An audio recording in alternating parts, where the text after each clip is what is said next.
एक घना जंगल था। जंगल के बीच में एक चौड़ी नदी बहती थी।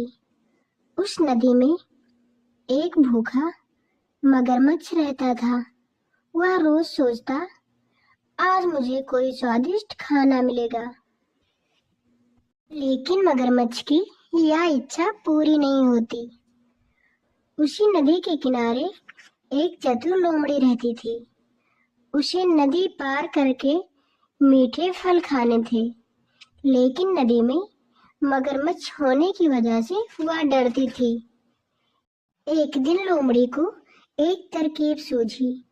वह नदी के किनारे खड़ी होकर बोली, मगरमच्छ भाई, राजा शेर ने मुझे कहा है कि मैं नदी के सभी मगरमच्छ की गिनती करूं।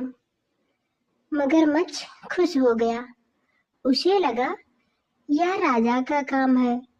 उसने अपने सारे दोस्तों को बुला लिया और कहा, सब लाइन में खड़े हो जाओ। लोमड़ी एक एक मगरमच्छ के पीठ पर चढ़ते हुए नदी पार करने लगी और गिनती करते हुए 1 2 3 4। नदी पार होते ही लोमड़ी जोर से हंसी और बोली, मैंने तुम्हें गिनती के बहाने बेवकूफ बनाया है। राजा शेर ने कुछ नहीं कहा है। मैं तो केवल नदी के इस पार मीठे फल खाने के लिए तुम लोगों को बेवकूफ बनाया।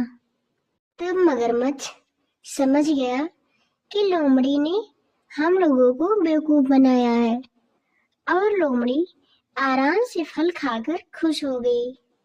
इस कहानी से हमें यह सीख मिलती है कि समझदारी और दिमाग से बड़ी परेशानी हल हो सकती है।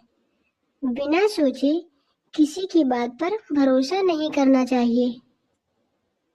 मगरमच्छ के सारे दोस्तों को अपने आप पर बहुत पछतावा हुआ और उस मगरमच्छ की स्वादिष्ट भोजन करने की इच्छा कभी पूरी नहीं हुई।